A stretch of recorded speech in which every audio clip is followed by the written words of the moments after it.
Señor en esta tarde nos muestre algunas cositas interesantes acerca de su palabra y sobre todo lo que les acabo de decir, hermano, estar preparados, tener respuestas correctas, adecuadas, para que cuando los inconversos, la gente que no conocen al Señor, vengan a hacernos preguntas, nosotros podamos responderle correctamente. Bendito sea Dios. Señor, te damos muchas gracias en esta tarde porque en tu palabra, palabra viva, palabra eficaz, encontramos las respuestas, la solución a muchas cosas que el mundo se pregunta e ignora. Te pedimos, Dios mío, en el nombre bendito y poderoso de tu amado Hijo Jesús, que todo lo que compartamos en esta tarde sea de bendición, sobre todo para los que están buscando la verdad, para los que quieren adquirir conocimiento y conocer la verdad, verdad que les hará libres. Ayúdanos en esta tarde, Señor, a la luz de tu palabra, a dar respuestas a tantos interrogantes y preguntas que la gente tiene hoy en día.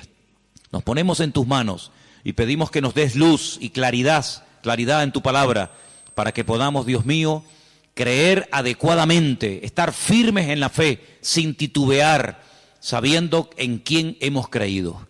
Ponemos este tiempo de estudio en tu palabra, en el nombre bendito de Jesús. Amén. Y amén, bendito sea el Señor. Hermanos, quiero llevarles a 4 textos para comenzar. Y el primero va a estar en Jueces capítulo 11. Nos vamos a lo que llamamos Antiguo Testamento, al capítulo 11 del libro de los Jueces. Y vamos a leer concretamente el versículo 40. Jueces, repito, capítulo 11, versículo 40. Y dice la palabra del Señor lo siguiente, presten atención a lo que dice ahí nuestro Dios. Jueces 11:40. Y se hizo costumbre en Israel que de año en año fuesen las doncellas de Israel a endechar a la hija de Jefté, Gaaladita, 4 días en el año. Fíjense la palabra costumbre, se hizo costumbre, no era costumbre hasta ese tiempo. Antes nadie se iba 4 días por el campo, por el monte, a llorar, a endechar a la hija de nadie. Pero ocurrió algo, ustedes conocen que Jefté hizo un juramento que fue una auténtica locura, y fue la de presentar a su hija en sacrificio al Señor. Y entonces dice la palabra de Dios que a partir de ese día se convirtió en una costumbre en Israel que las jóvenes, que las chicas se fueran por los campos llorando, endechando, lamentándose de lo que le había ocurrido a la hija de Jefté. ¿Era un mandamiento bíblico? ¿Era algo que Moisés enseñó al pueblo de Israel en el desierto? No. Sino que se hizo costumbre. Empezaron un año y otro año, una generación y otra generación, hasta que aquello se convirtió en una costumbre. Y quiero en esta tarde que ustedes se den cuenta de que una cosa es la costumbre, la cultura, las tradiciones, y otra cosa muy diferente es lo que manda y ordena el Señor en su palabra. A nosotros nos tiene que dirigir la palabra de Dios, no las costumbres de las naciones. No es que esta costumbre, esta tradición lleva 500 años celebrándose en mi país o donde sea. Bueno, los años que se llevan celebrando las costumbres, cualquiera que sean, no le dan credibilidad a la costumbre. Durante muchos siglos era normal salir a una plaza pública y torturar o quemar a una persona, y todo el mundo iba como si fuera un espectáculo público, ¿verdad? Porque era la costumbre de la época. Bueno, pero eso no significa que como era la costumbre, pues está bien. Cuidado, la palabra costumbre, hábito, aparece desde un punto de vista positivo y desde un punto de vista negativo. Por ejemplo, la Escritura dice en el Evangelio según San Lucas que el Señor Jesucristo, conforme a su costumbre, iba el sábado a la sinagoga. Bueno, pero es que hay costumbres buenas, ¿sí? Y hay costumbres malas. En este caso era una costumbre que no tiene nada que ver con la palabra, pero como ya la gente lo hacía, pues el otro lo hacía y el otro lo hacía, y yo creo que ya después de años ni la gente sabía realmente el origen de esa costumbre, pero ya como que formaba parte de la cultura de la época. Quédense con ese detalle. Nos vamos al libro de Isaías, capítulo 2. Libro de Isaías, capítulo 2, versículo 6. Y dice lo siguiente, un texto, por cierto, muy interesante. Isaías 2, versículo 6. Ciertamente tú has dejado tu pueblo, la casa de Jacob, porque están llenos de costumbres traídas del oriente y de agoreros, como los filisteos que pactan con hijos de extranjeros. Uno de los reproches que el profeta Isaías lanzaba en la época en la que él le tocó servir al Señor en su ministerio es que ustedes se han llenado de costumbres que no son costumbres con una base bíblica, no son costumbres basados en un mandamiento de la Escritura, sino en costumbres, como dice aquí, importadas, traídas de Oriente, que no tienen nada que ver con ustedes. Por ejemplo, aquí en España, país en el que vivimos, pues se ha metido con una fuerza tremenda una fiesta, que era una costumbre de pueblos paganos, dicho sea de paso, que se ha celebrado hace poco, la famosa fiesta de Halloween, y tú estudias la historia de nuestros pueblos. Aquí hay hermanos de otros países de Latinoamérica, y Halloween no tiene absolutamente nada que ver con la cultura latina. Absolutamente. Halloween no tiene nada que ver ni con Argentina, ni Uruguay, ni Venezuela, ni Cuba, ni España. Son costumbres importadas. Costumbres que no tienen nada que ver con nuestra cultura, pero a base de repetirlas y practicarlas un año y otro año, como que ya forman parte de una de las muchas fiestas que hay a lo largo del año. Eso precisamente es lo que dice el profeta Isaías en su época. Ustedes han abierto la puerta y se han llenado de costumbres traídas de Oriente, que no tienen nada que ver con ustedes. Y dicho sea de paso, la mayoría de esas costumbres traídas de Oriente eran costumbres paganas, costumbres que no tenían absolutamente nada que ver con la palabra del Señor. Vamos a avanzar. Libro de Jeremías, capítulo 10. Jeremías, el capítulo 10, leemos lo siguiente, versículo 3. Jeremías 10, versículo 3. Miren qué texto tan interesante. Porque las costumbres de los pueblos son, ¿qué dice ahí? Vanidad. Vanidad de vanidades, decía el predicador.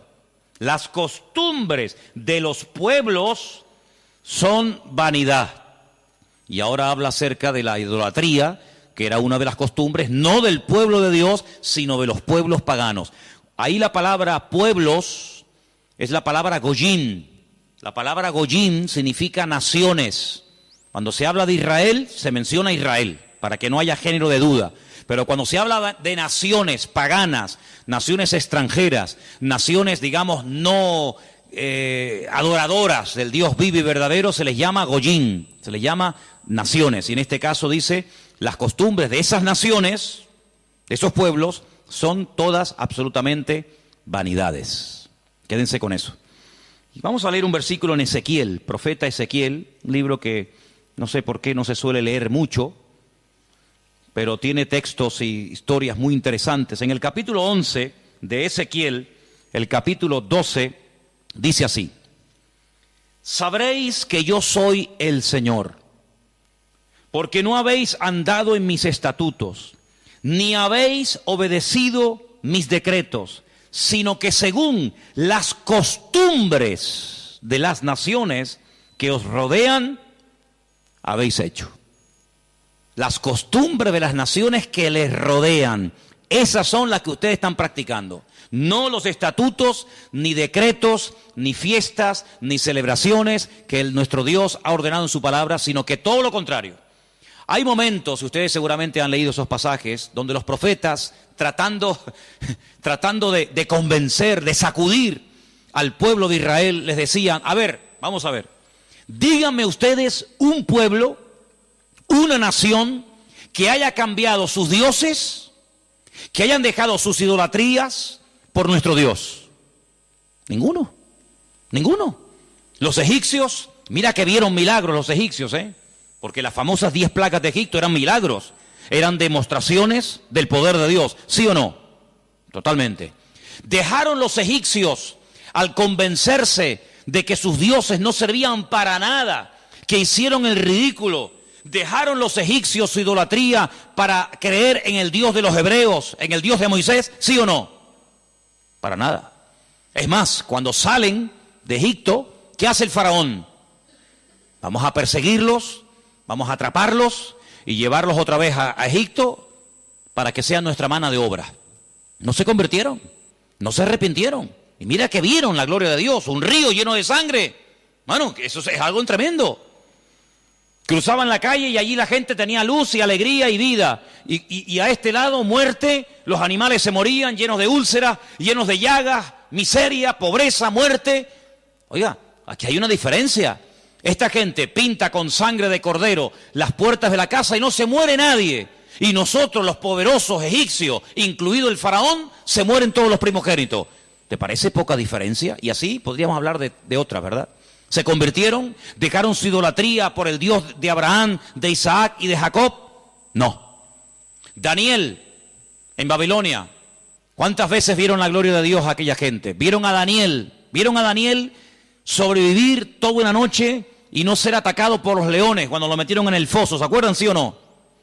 Vieron a aquellos 3 jóvenes que les habían cambiado el nombre, que no se quemaron dentro del horno de fuego. ¿Cambiaron? ¿Recapacitaron? Ninguno. Dice, ¿cómo es posible que ustedes habéis podido comprobar que ninguna nación ha dejado sus dioses, su paganismo, para creer en nuestro Dios, y sin embargo ustedes sí lo han hecho? Dejaron al Dios vivo y verdadero para adorar a Moloch, a Milcón, a Astaroth, a Asera, a Baal. ¿Cómo puede ser eso? Pues eso fue lo que pasó. Ellos cambiaron al Dios verdadero por aquellos dioses, y dice el profeta Ezequiel en este pasaje, todo eso que habéis hecho son las costumbres de las naciones que les rodean, pero ustedes, en vez de influenciarles a ellos, que ellos se conviertan a ustedes, ha pasado todo lo contrario. Ustedes se han terminado convirtiendo a ellos. Han adoptado su forma de vivir, su forma de adorar, su forma de cantar, su forma de comportarse. Y esto es algo realmente increíble, porque esto no ha pasado nunca, nunca en la historia de la humanidad. Una nación ha dejado el paganismo, ha renunciado 100% a toda esa mentira y ha abrazado la fe única y verdadera. Sin embargo, ustedes tenían al verdadero y lo han abandonado. Otros profetas utilizaban el término han adulterado, han sido infieles a vuestro Dios. ¿Para adorar a quién? Al Dios de las moscas, al Dios de los excrementos, como hay por ahí un Dios también en la Biblia que se llama el Dios de los excrementos, para adorar a las criaturas en vez de adorar al Creador. Increíble, increíble. Entonces, los profetas que hemos leído, Jeremías, Isaías, Ezequiel y también en el libro de Jueces, dicen que todo eso, esas costumbres, son todas vanidades. Y entonces nosotros, como creyentes, que hemos, como dice la Biblia, pasado de muerte a vida, cuando nos convertimos al Señor, cuando salimos de donde hemos salido cada uno, pues tenemos, con el paso del tiempo, que no solamente decirle al Señor, Dios mío, gracias por haberme salvado, gracias por haberme perdonado los pecados, sino que quiero también pedirte, quiero que me ilumines, porque a lo mejor de mi antigua vida, cuando yo no te conocía, cuando andaba en la ignorancia, cuando estaba en la idolatría, en las costumbres que practiqué yo y mi familia durante toda la vida, Señor, quiero que tú me ilumines, por si acaso todavía puede ser que en mi vida, en mi familia, en mi forma de hablar, de pensar, de vestirme, etcétera, etcétera, todavía quedar algo que no está bien, pero que como lo hace todo el mundo, pues no parece que sea tan malo. Porque si os dais cuenta, hermanos, hay cosas que se hacen hoy en día que están mal. Pero sin embargo, como las hace todo el mundo, no se ven mal. Por ejemplo, a mí una de las cosas que me llama la atención, cuando voy a lo mejor a algún supermercado, es que de un tiempo a esta parte, en la parte donde está todo lo que es los puros y los cigarrillos y todo esto, es increíble. ¿Os habéis dado cuenta lo que ponen como advertencia en las cajas de cigarrillos? El cigarrillo mata, ¿eh? El cigarrillo produce enfermedades pulmonares, cáncer, y esto y lo otro. Pero ¿quién hoy en día iría por la calle poniéndole una multa a una persona por fumar? Nadie. ¿Por qué? Porque como lo hace todo el mundo, ya forma parte de una vida normal, pues no se ve tan mal. Pero cuidado, el que lo haga mucha gente no significa de que esté bien, ¿sí o no? Entonces puede ser que a lo mejor algunos de ustedes en algún momento se ha sentido, perdonen la expresión, como un bicho raro en su puesto de trabajo, con los amigos, con la familia, con los vecinos, ¿sí o no? Porque resulta que todo el mundo ve bien, pues ciertas y determinadas cosas que cuando vamos al manual, cuando vamos a la palabra de Dios, resulta que no solamente están mal, sino que incluso son pecado y abominación ante los ojos de Dios. Vaya usted a una manifestación de miles y miles y miles de personas a favor del aborto y párese en esa marcha y diga que el aborto es un crimen, que es un asesinato y que eso es una abominación delante de Dios. ¿Lo matan? ¿Sí o no? ¿Lo matan? Párese usted en una manifestación donde están llevando a una virgen, a un patrón, a un santo y diga, ¿pero qué estáis haciendo? Si nuestro Dios prohíbe todo esto, si eso es abominación delante de nuestro Dios, si en la base mínima, que son los 10 mandamientos, ya se prohíbe categóricamente todo esto, ¿te matan? ¿Por qué? Porque es que esto se ha practicado. Y claro, después ves ahí al alcalde, y ves al teniente alcalde, y ves al concejal de no sé qué, y ves a fulanito de tal, y incluso al rey, y ves a la reina, y ves a la... Entonces parece que como que no está tan mal, porque lo practica mucha gente. Y quiero decirte, querido hermano, que en algún momento de tu vida puede ser que tú te sientas como que vas contracorriente, como que la gente como que no te entiende y como que tú estás en otra frecuencia, en otra onda, y es como algo imposible de que lleguen a un entendimiento. Pero al fin y al cabo yo pregunto, hermanos, ¿nosotros a quién tenemos que agradar? ¿A quién tiene que agradar usted? ¿A nuestro Dios, sí o no? Bueno, pues si por agradar a Dios me pongo en contra de la familia, ¿estás dispuesto a pagar el precio? ¿Para qué te vas a bautizar? Con la edad que tú tienes. Si a ti ya te bautizaron tus padres cuando eras pequeñita, no lo pueden entender. Pero saben, hermanos, nosotros, repito, primero a quien tenemos que rendir cuentas a nuestro Dios. Y en segundo lugar, tarde o temprano, como dije el domingo pasado, la fe. Y cuando hablo de la fe, yo no me refiero solamente a la creencia, sino me refiero, cuando hablo de la fe, también aglutino nuestro estilo de vida. Porque nuestra fe es un estilo de vida. Somos diferentes, ¿sí o no? Somos diferentes.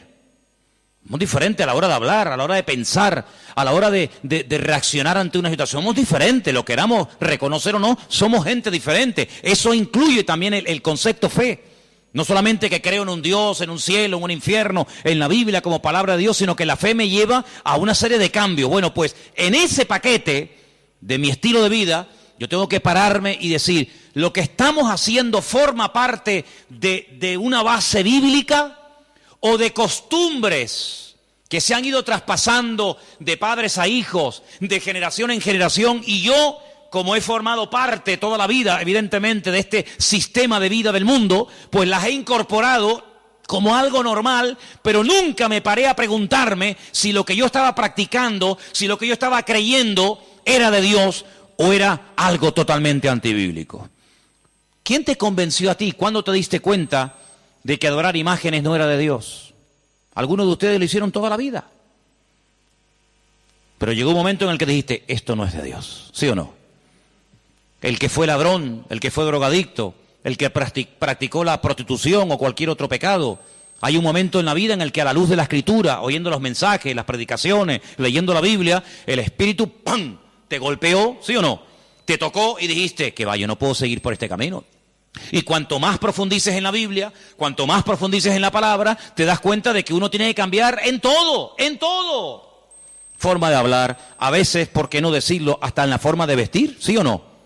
Hombre, vamos a ver, Si, por ejemplo, una chica que está ejerciendo la prostitución esta tarde se convirtiera al Señor, seguramente la forma como esa chica se viste, que está diseñada para seducir, para atraer, para llamar la atención, pues cuando esa chica se convierta al Señor, lo más probable es que el Espíritu le ponga en su corazón que la forma como viste, pues es una forma que tiene una finalidad, pero que esa finalidad en absoluto la tengo que llevar a cabo en un culto. Por lo tanto, seguramente en un momento determinado el Señor le pondrá en su corazón, oye, vístete un poco más decentemente, más ¿sí o no? Seguramente que sí. Y el que toda la vida ha estado robando o toda la vida ha estado haciendo daño, seguro que el Espíritu le va a hablar en ese área de su vida. Pero luego hay otras cosas, como hemos leído, costumbres, que como que no las vemos tan mal. Y hemos visto a la luz de la palabra de Dios, solamente les di 4 textos, están ahí grabados por si los quieren después volver a leer, 4 versículos donde tenemos que analizar y preguntarnos las costumbres, no los mandamientos, las costumbres que estamos llevando a cabo son bíblicas, son de Dios. Y ahora vamos a pasar al tema que la gente nos pregunta mucho por internet. ¿Qué opinan ustedes acerca de estas fiestas navideñas? ¿Puede un cristiano? ¿No puede un cristiano? ¿Está bien esto? ¿Está bien aquello? Bueno, lo primero que tenemos que partir de la base es la siguiente. Nadie, absolutamente nadie, desde que el cristianismo o desde que Cristo vino a este mundo, y mira que lo han intentado, nadie sabe exactamente el día en el que nació el Señor Jesucristo. Nadie. A lo largo de la historia se ha especulado, incluso si ustedes se meten a estudiar este tema, incluso algunos llegaron a predicar y a enseñar en sus respectivos congregaciones o ministerios que Jesús nació entre marzo y abril. Otros entre septiembre y octubre. Y así diferentes opiniones. Por lo tanto, partimos de la base de que, lógicamente, el Nuevo Testamento, porque el Antiguo no te lo va a decir, porque no había nacido, el Nuevo Testamento en ninguna parte te dice exactamente el día en el que el Señor Jesucristo nació. Nadie sabe absolutamente nada. Sí sabemos que murió en una época en la que los judíos estaban celebrando una fiesta llamada la Pascua. Sí sabemos que hay una fiesta que nosotros la conocemos como Pentecostés, que su nombre original es Shavuot, la fiesta de las semanas, que el Señor la utilizó para que en esos días, en ese día concretamente, pues aquel grupo que había en aquella casa fueran llenos del Espíritu Santo. Eso sí lo sabemos. También podemos saber con exactitud que el Señor Jesucristo, la noche que fue entregado y en ese lapsus de entre una hora y otra, y fue a ser crucificado, se estaba celebrando la fiesta de los panes sin levaduras que se unía a la de la Pascua. Todo eso está clarísimo. Y sabemos pues cuándo hay que celebrar la fiesta de la Pascua y la fiesta de Pentecostés y la fiesta de los tabernáculos. Todo eso lo sabemos porque está estipulado en la Biblia y te dice, contarás desde tal día a tal día, tanta semana. ¡Pum! Y eso es matemático. Pero en cuanto al nacimiento de Cristo, la Biblia no nos da ninguna información exacta de cuándo nació. ¿Por qué? Porque en nuestra concepción, entre comillas, cristiana, cometemos un gravísimo error. Y es que Jesucristo nació en un contexto judío, no en un contexto cristiano. Jesús nunca fue a ninguna iglesia evangélica, él toda la vida fue a sinagogas. Jesús nunca practicó costumbres cristianas. Las costumbres que él practicó y su padre y su madre y sus antepasados eran costumbres judías, ¿verdad? Por lo tanto, para nosotros se comienza a contar desde el nacimiento del niño y dice, bueno, el niño nació el 2 de octubre. Pues al año que viene, el día 2 de octubre, el niño cumple un añito. ¿Sí o no? En la mentalidad judía no se cuenta el tiempo así. En la mentalidad judía, en el momento en el que la mujer sabe que está embarazada, en el que la mujer sabe perfectamente que sí o sí está embarazada, ahí se empieza a contar. No a partir del nacimiento a los 9 meses, ¿me entendéis? Por lo tanto, ya empezamos mal. Es como, por ejemplo, cuando nosotros decimos, bueno, ahora mismo aquí en Tenerife tenemos las 8 en punto de la noche. A las 12:01 será día viernes. Eso según nuestro calendario, según nuestra cultura. según la Biblia, ya es viernes. ¿Por qué? Porque en cuanto cae el sol y ya se puede ver aunque sea una sola estrella en el firmamento, automáticamente ya estamos al día siguiente. Entonces dice, entonces todos al revés.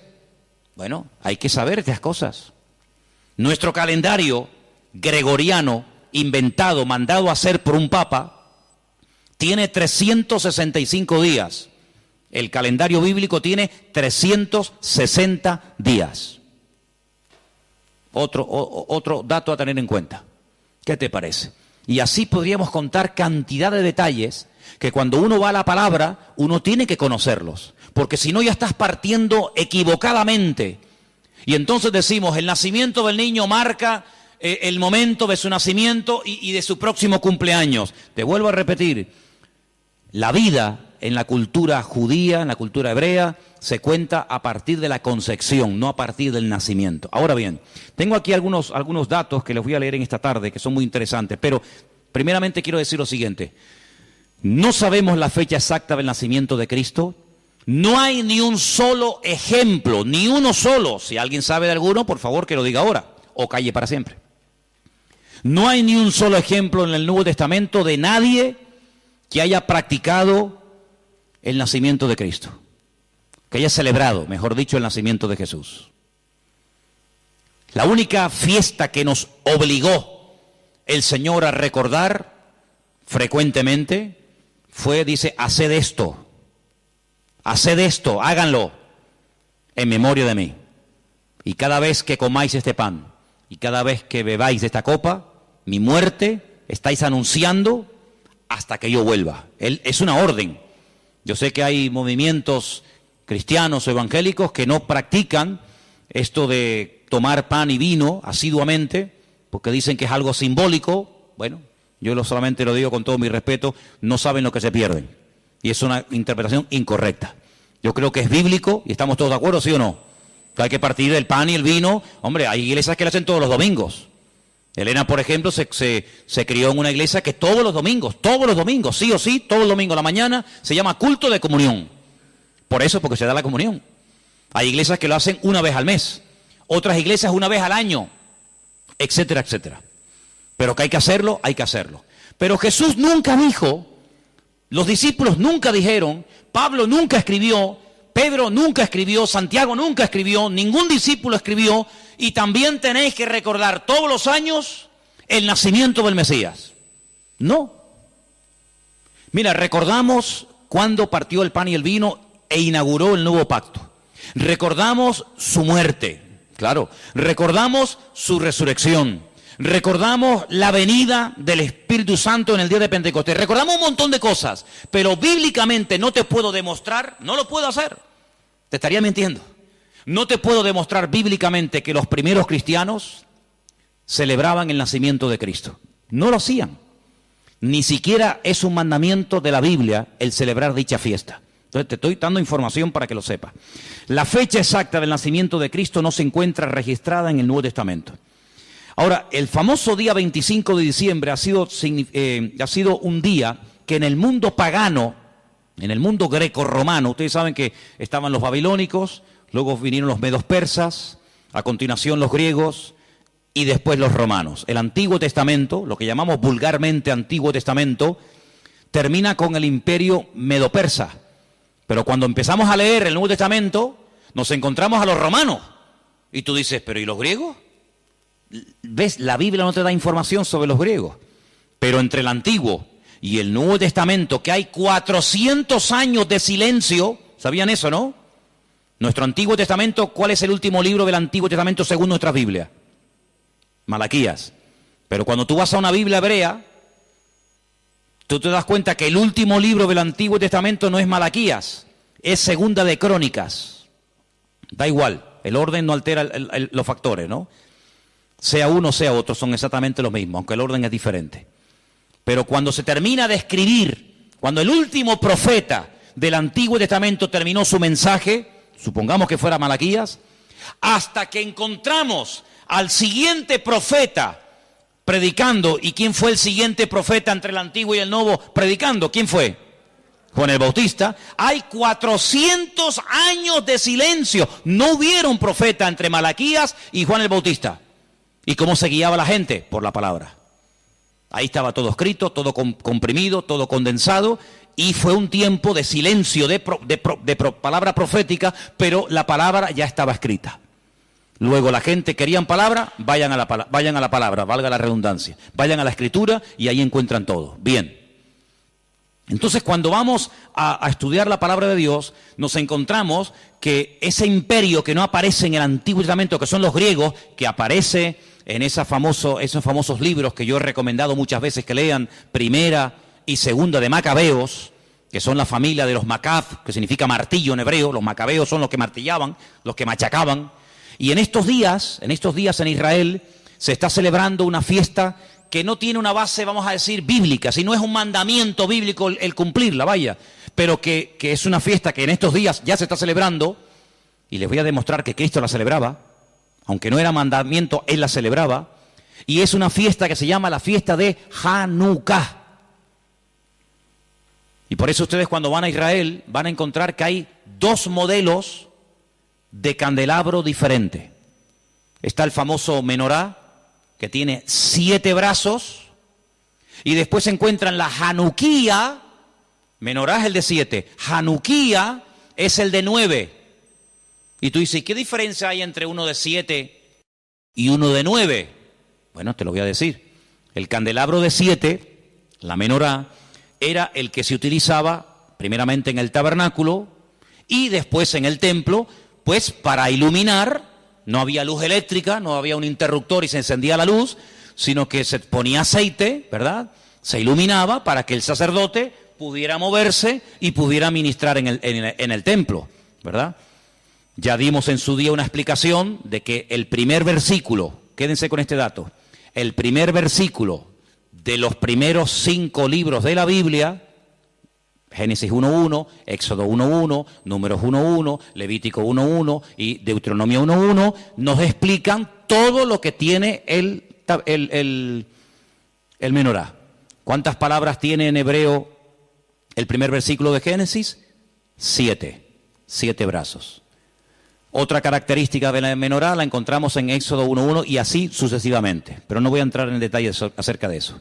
Pero en la época de los seleucidas, en la época de los griegos, déjeme que les cuente algo de historia, que es bueno saberlo. Cuando Alejandro Magno muere, dicen que era homosexual, no dejó descendencia.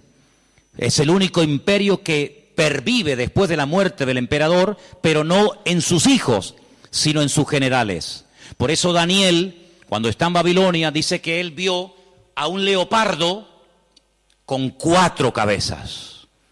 Y las 4 cabezas son los 4 generales que cuando Alejandro Magno muere, se reparten en 4 pedazos el mundo que había conquistado Alejandro Magno, ¿verdad? Uno de los trozos que se reparte tenía que ver con Israel. Y allí estaba el famoso Antíoco Epifanes, que era terrible, terrible. Ese fue el que se atrevió a meter a un cerdo dentro del lugar santísimo y sacrificarlo y de esa manera, humillar y avergonzar a Dios y en fin, tantas cosas, ¿no? Esa es la famosa abominación desoladora, la profanación del lugar santísimo. En esa época de los griegos había una familia compuesta por una serie de hermanos que se propusieron restaurar la vida política y espiritual de Israel. Los griegos dominaban, el templo lo habían convertido en un gimnasio, habían impedido los sacrificios y aquello era un desastre. Esta familia se levanta, primero un hijo, después el otro hermano, todos murieron como mártires, es una historia tremenda. Y estos macabeos, que no se llamaban macabeos, sino una especie de apodo, los que martillaban, los que golpeaban, pelearon militarmente, cuerpo a cuerpo con los griegos y los derrotaron, los vencieron, los echaron de Israel y restauraron el culto en el templo. Pero resulta que el aceite que se utilizaba para las lámparas del candelabro, en este caso de la menorá, no llegaba, porque lleva un proceso y se tarda un tiempo en elaborar ese aceite específico para la menorá. Había muy poco aceite. ¿Qué ocurrió? Oraron al Señor y el Señor hizo que la poca aceite que quedaba durara milagrosamente más tiempo de lo que habitualmente duraba.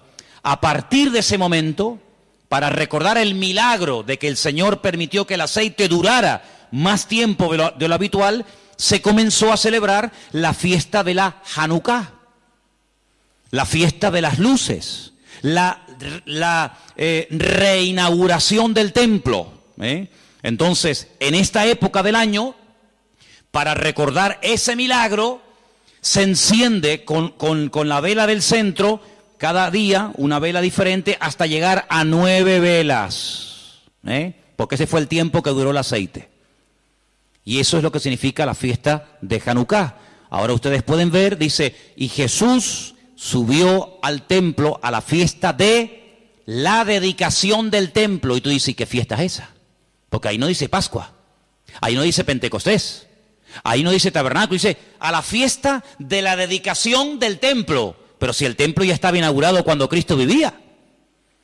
Pero era la fiesta en la que se recordaba la reinauguración del templo cuando los macabeos derrotaron a los seleucidas, a los griegos, y entonces esa era la fiesta de Hanukkah que Cristo la celebraba, Juan capítulo 10. Entonces Cristo, que sabía la historia de esa fiesta, dice, yo soy la luz del mundo.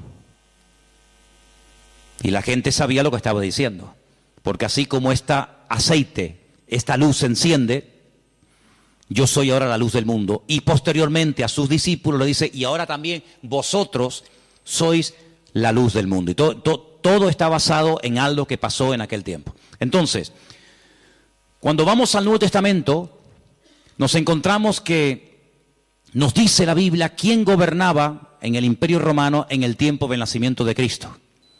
Pero cuando se hace el calendario gregoriano o cristiano, vaya, el que tenemos ahora mismo nosotros, se cometió una gravísima equivocación. Algunos calculan que del verdadero calendario bíblico al que usamos actualmente puede haber una diferencia entre 4 y 6 años. Es decir, que en vez de estar ahora en el 2015, estaríamos ahora 4 años o 6 años más de lo que estamos. Y eso es bueno saberlo, porque la Biblia nos da datos acerca de lo que va a ocurrir en cada tiempo, y por eso estamos viendo profecías cumplidas nosotros en este momento, que tú dices, pero no me encaja el tiempo. Claro, no te encaja el tiempo si te llevas por el 2015, pero si te llevas por el calendario bíblico, te encaja todo de una forma maravillosa, porque Dios no se mueve con el calendario inventado por don Gregorio, sino Él se mueve por el calendario inventado y creado y dado por Él en su bendita palabra. ¿Cuántos dicen amén? Entonces, sigo leyendo esto que está muy interesante. La historia de la Navidad parece tener los primeros antecedentes entre el 320 y 353 después de Cristo.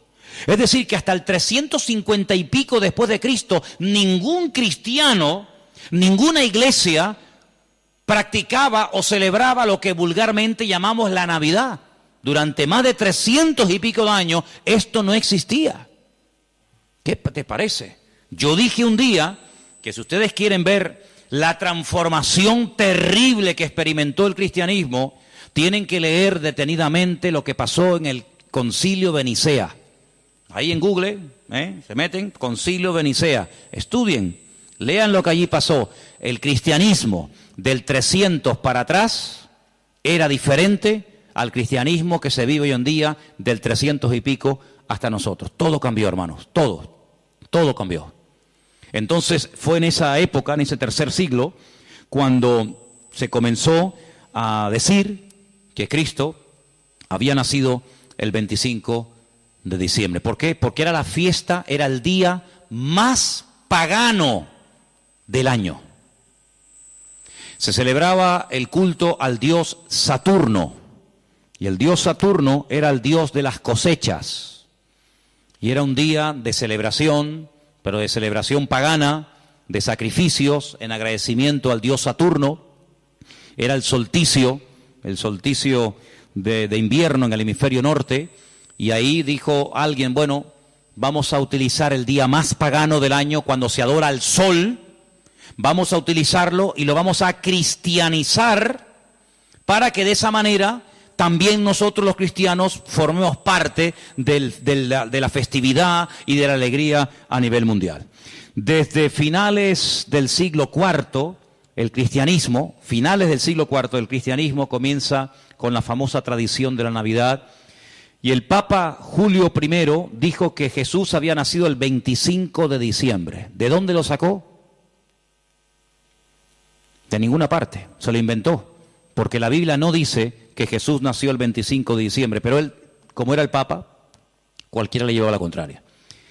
Era el día en el que se celebraba, como acabo de decir, el solsticio de invierno en la antigüedad, y era el día en el que las costumbres y las tradiciones heredadas, las costumbres y mitos y leyendas más aberrantes se llevaba a cabo, y entonces se utilizó para que la gente supiera que también Cristo había nacido en esa época, y de alguna manera pues utilizar el paganismo, utilizar las festividades, pues para decir, bueno, Cristo también nació en esta época, ¿no?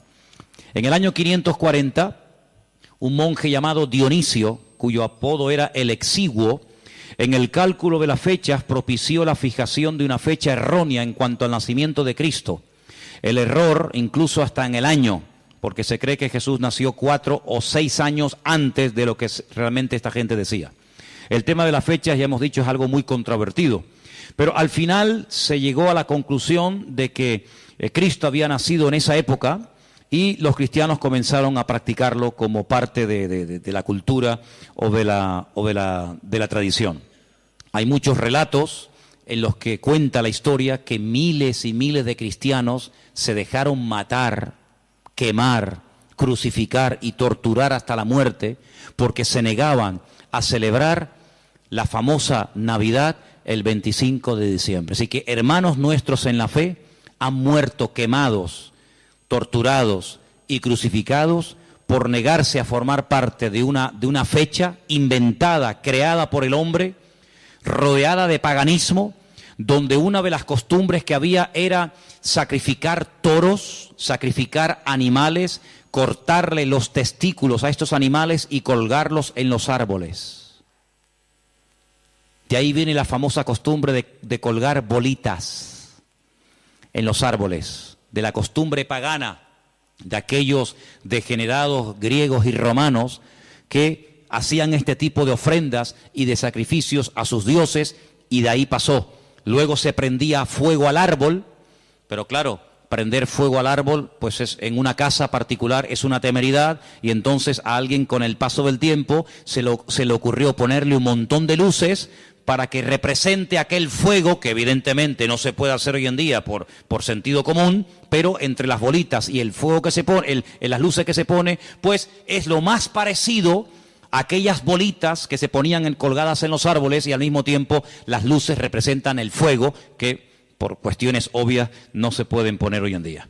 Así que Jesús no nació el 25 de diciembre, pero escuchen esto porque es muy interesante. La explicación más consistente de los historiadores es que el origen de la Navidad se tomó entre el siglo III y IV, ya lo hemos dicho, ¿verdad? El porqué de la elección de esta fecha, bueno, se relaciona con la necesidad de la reciente oficializada religión cristiana de imponerse sobre las tradiciones de los cultos paganos romanos. En aquel tiempo el mundo estaba dominado por el Imperio Romano, se adoraba a Saturno, como el Imperio Romano a través del emperador Constantino supuestamente se había convertido. Dejemos de celebrar en el 25 de diciembre la fiesta a Saturno, pero claro, ahora está todo el mundo acostumbrado a practicar el 25 de diciembre a Saturno, ¿y ahora qué hacemos? Ahora somos cristianos. Bueno, pues sigamos celebrándole igual, pero a Saturno, ya no podemos, somos cristianos. Bueno, a Saturno no, a Cristo. El mismo perro, pero con distinto collar.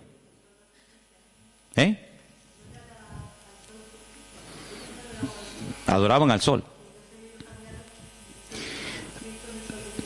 Sí, ellos pueden decir misa.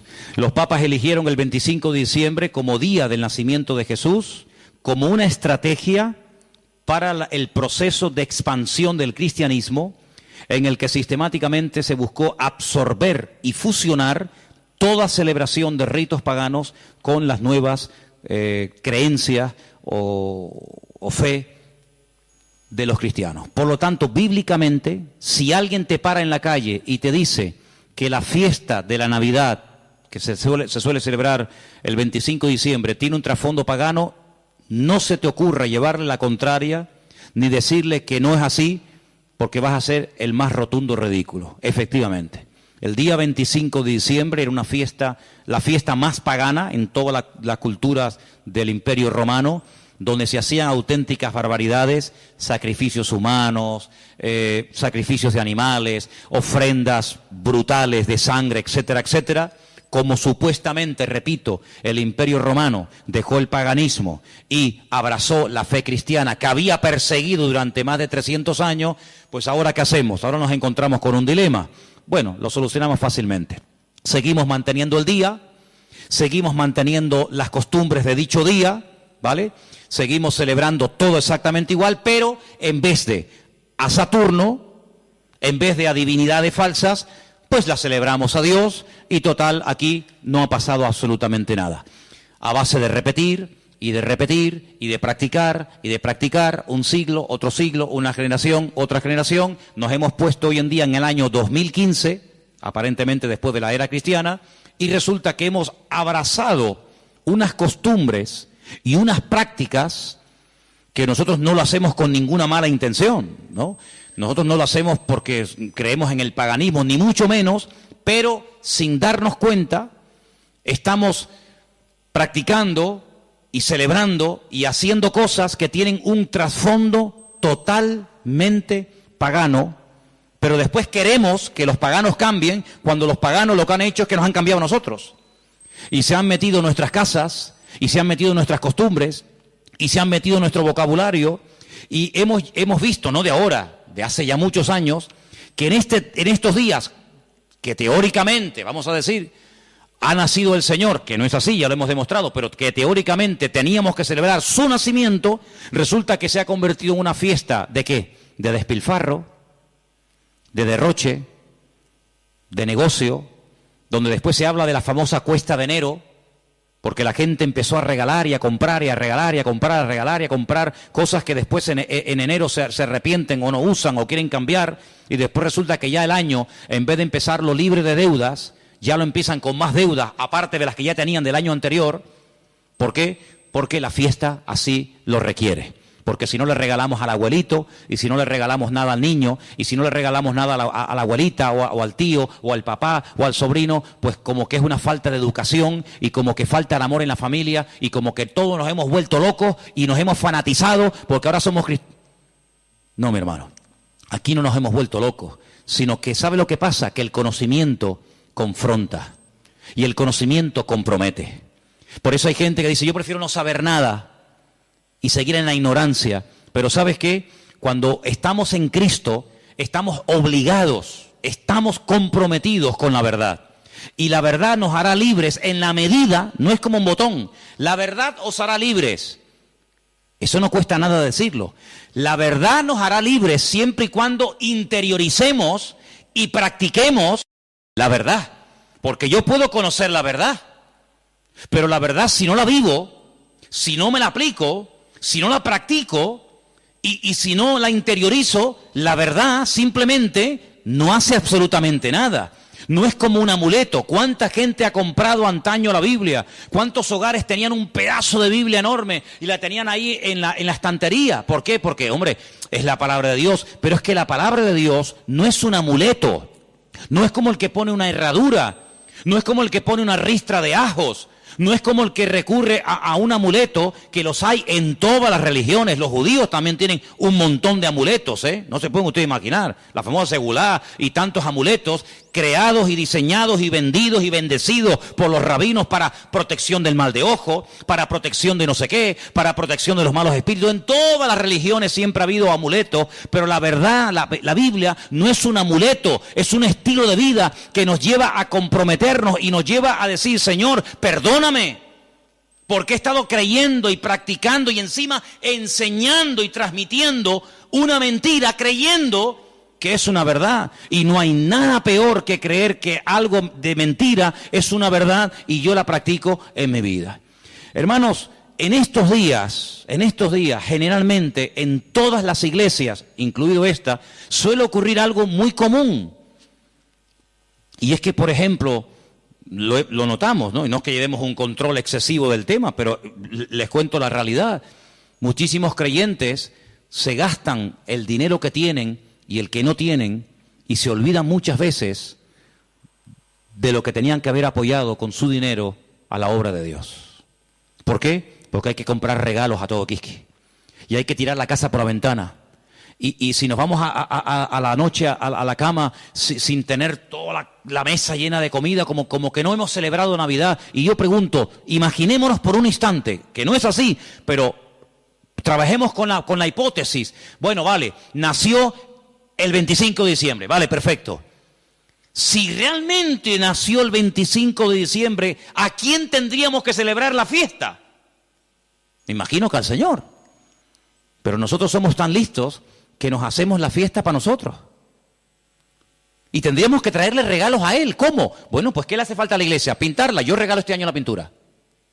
Si el cumpleaños del Señor y esta es la casa del Señor, ¿qué le hace falta a la iglesia? Más sillas, yo las regalo. Pero no hacemos regalos al que cumple años, teóricamente, sino que nos hacemos regalos a nosotros. A papá, a mamá, al tío, al sobrino. Y yo digo, bueno, ¿el cumpleaños de quién es? ¿Tuyo o es el del Señor? Porque si es el del Señor, al que menos le hemos regalado ha sido a Él. Resulta que nos hemos regalado a nosotros y tenemos, los que tengan, ¿no?, el árbol lleno de docenas de juguetes y docenas de regalos, y tú dices, ¿y el regalo del Señor dónde está? Porque la iglesia no puede sufrir en estos tiempos, en este mes de diciembre, porque teóricamente sería el mes de más abundancia, ¿sí o no? Tendría que ser el mes en el que sobraran Biblias, sobraran sillas, sobrara de todo, porque es el día especial del Señor. Pues ¿saben qué? Suele ocurrir generalmente todo lo contrario. Es cuando tal vez menos nos acordamos del Señor. Ahora, nosotros vamos a utilizar la fiesta que el mundo inventó, no el Señor, no la iglesia primitiva, no la Biblia. Nosotros vamos a utilizar la fiesta que inventó el mundo para decirle al mundo el motivo por el cual el Señor vino a este mundo. Que no fue otro más que morir por nuestros pecados, derramar su sangre y restaurar nuestra vida y sacarnos de la miseria y de la ignorancia y ponernos en el reino de su amado Hijo. Eso es lo que vamos a hacer. El mundo que celebre lo que quiera. No es un tiempo para derroches, ni despilfarro, ni borracheras. No es un tiempo para trasnochar y tirar la casa por la ventana y parece que si no le regalo un suéter o un pantalón o una camisa, fulano se enfada y me mira, pues que me mire como quiera. Pero no es un tiempo para nosotros. Tendría que ser en todo caso un tiempo de más oración, de más compromiso, de más reuniones, de más entrega. Tendría que ser eso si verdaderamente nació en esta época. Tendría que ser eso, pero lamentablemente vemos que no lo es. Y entonces, amados hermanos, resumiendo un poco todo esto, ¿qué vamos a hacer nosotros? Vamos a decirle al mundo, claro, nosotros creemos que Él vino. ¿Cómo no lo vamos a creer? Nosotros creemos que Él nació y que Él vivió en esta vida y que Él murió y que Él resucitó y que digan lo que quieran, pero vino con propósito, vino con un objetivo, no vino para entretenernos, no vino para que ahora en diciembre tiremos la casa por la ventana, luego en abril, marzo, abril, volvamos a recordar toda la tragedia de la sangre, de la muerte, de Pilato, de la crucifixión, de la tumba, de los latigazos, etcétera, etcétera, y el resto del año. No, hermano, no vamos a dejarle al mundo que nos diga cuándo y dónde tenemos que celebrar lo que tendríamos o no que celebrar. ¿Qué es lo que tenemos que celebrar? Lo que dice la Biblia. Haced esto en memoria de mí. Ahí tienes ya un ejemplo. Si dice el Señor, nos dice el Señor, haced, cumplid con esto en memoria de mí. Bueno, ahí tenemos una obligación, pero en ninguna parte mi Señor, nuestro Señor, ni a ti ni a mí nos dice, y una vez al año recuerden que el 25 de diciembre yo nací. Porque dicho sea de paso, cuando Cristo nació, la palabra diciembre ni existía. Porque ni ese mes existía cuando el Señor Jesucristo nació, sino que estamos hablando de términos y de palabras creadas, diseñadas e inventadas por los hombres. Y quiero que este año sea diferente. Debe ser diferente este año en nuestras casas. Lo dije hace mucho tiempo, cuando pongamos la mesa y nos juntemos los hermanos, los amigos, los familiares, etcétera, pongan en la mesa un cubierto como si Él estuviera sentado en la mesa con nosotros. Para que cuando venga un inconverso te diga, oye, ¿y ahí no se va a sentar nadie? Sí, ahí está sentado esta noche el Señor con nosotros. ¿Y eso? Sí, porque queremos que el Señor esté sentado en nuestra mesa. Porque si el Señor no está sentado en esta mesa, ¿qué rayo estamos celebrando nosotros aquí esta noche? ¿Qué estamos celebrando? ¿Un banquete? ¿Qué estamos celebrando? Si el Señor no está sentado en esta mesa, ¿qué hacemos aquí tú y yo? Es una cena normal y corriente como cualquier otra, pero queremos invitar al Señor a nuestra casa. Queremos que coma con nosotros, que viva con nosotros, que duerma con nosotros, que entre con nosotros, que salga con nosotros. Nuestra vida no gira en torno a fiestas, porque nuestra fiesta se llama Cristo. Y nuestra fiesta desde el 1 de enero hasta el 31 de diciembre. ¿Cuántos dicen amén? No tenemos que decir, ay, ahora el nacimiento, ay, ahora la muerte. Todos los días yo recuerdo que Cristo vino a este mundo a morir por mí. ¿Sí o no? Todos los días yo recuerdo que Él murió por mí en la cruz. Todos los días, no solamente el domingo de resurrección, allí en el Parque La Granja. Yo todos los días recuerdo que el Señor resucitó al tercer día. Yo todos los días recuerdo que Él está vivo. No tengo que decir, bueno, ahora esto. Ahora, ¿quién nos marca a nosotros el calendario? Lamentablemente, ¿sabe quién nos marca el calendario? El mundo. El mundo se ha metido en la cultura de tal manera que dice, no, ahora carnavales, ahora Halloween, ahora Semana Santa, ahora la Ascensión de María, ahora el Puente de la Constitución. Y le hemos dejado al mundo que nos organice el tiempo y nos diga incluso cómo tenemos que comportarnos en cada época del año. Claro, nosotros gracias al Señor somos cristianos y muchas de esas cosas ya no las hacemos, pero el que es mundano, el que no es cristiano, dice, carnavales, ¿me tengo que disfrazar? ¿Me tengo que disfrazar? ¿Por qué? Porque el mundo dice que ahora es cuando yo me tengo que hacer de disfrazar y hacer el idiota durante una semana o 15 días, pero luego no, ahora dice, no, ahora viene la cuaresma, ahora viene la resignación, el perdón, la ceniza, no sé qué, no sé cuánto. No, ahora viene la Semana Santa, no, ahora viene no sé qué. Y le hemos dejado al mundo que organice nuestro tiempo y nuestro estilo de vida. Nuestro tiempo y nuestro estilo de vida, ya lo dijo el Señor cómo tiene que ser. Si a alguien le interesa, aquí lo tienen. Señor, ¿qué tengo que celebrar en marzo? Señor, ¿qué tengo que hacer en diciembre? ¿Qué tengo que hacer cada día de la semana? Aquí está el manual. No le dejemos al mundo que nos organice, porque mira, yo me acuerdo que hace años, y termino, en España no se celebraba Halloween. ¿Cuánto tiempo lleva esta fiesta entre nosotros más o menos? ¿Alguien más o menos sabe? 8 años. Bueno, 8 años. Y nosotros ya tenemos una edad. Luego, durante muchos años de nuestra vida, esta fiesta en España no se celebraba. Íbamos a un centro comercial en esta época de noviembre, creo que se celebra esta fiesta terrible. Y no había ninguna calabaza, no había ninguna cosa de terror. ¿Por qué? Porque esta fiesta no se había introducido. Pero mira cómo la metieron. Mira cómo la metieron, amigos. Y el otro día, el Black Friday. Ya nos metieron otra.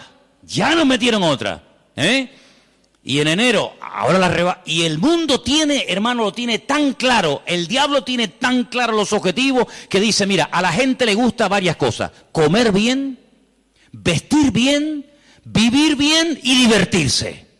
Perfecto.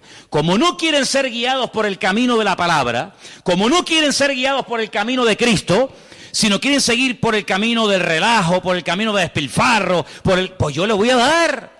Y el diablo le da a la gente lo que quiere. ¿Quieres carnaval? Toma carnaval. Y tú dices, ¿cómo puede ser que un país que ha estado años en crisis llegue la fiesta del carnaval y no haya pagas para gente que no tiene nada y que están en el paro y que no tienen los pobrecitos nada? Y resulta que ayuntamientos den subvenciones de miles y de miles de euros a personas para que tiren la casa por la ventana durante una semana o durante un mes. ¿Cómo es posible? Es que el pueblo quiere eso.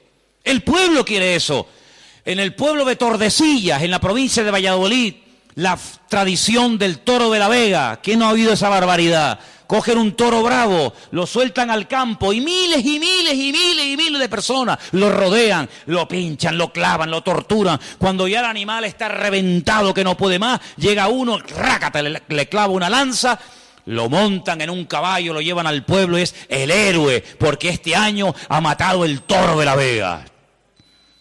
Cuando van allí la gente a protestar en contra de esta fiesta, cuando han ido ecologistas o personas que dicen, oye, pero ¿cómo puede ser esto? Los han sacado del pueblo a patadas, los han apedreado, y cuando los periodistas pueden acercarse a uno de aquellos fanáticos, ¿saben lo que les dice? Nunca dejaremos de celebrar esta fiesta en nuestro pueblo, porque esta es una tradición que hemos tenido en nuestra tierra de toda la vida. Y es como si la tradición impera por encima de la razón. Primero la tradición, luego la razón. Primero la tradición y luego todo lo demás. Pero vamos a ver, pero como creyentes vamos a entrar en ese juego. Hermanos, muchos de ustedes cuando entraban al agua y se iban a bañar no se persignaban. O cuando pasaban por una cruz no se persignaban. O cuando pasaba un coche fúnebre no se persignaban. ¿Lo siguen haciendo? ¿A que no? Pero si lo hicimos toda la vida. Pero ya no. Porque hemos entendido de que hemos pasado de muerte a vida. Pero sigamos pasando de muerte a vida. No nos quedemos en mitad de camino. No digamos, ya no adoro a esto, ya no adoro a aquello, ya no adoro a esto, ya no hago tal. Pero alguna cosita me queda. Me queda esto y bueno, total son unos días. Hermanos, sigamos avanzando.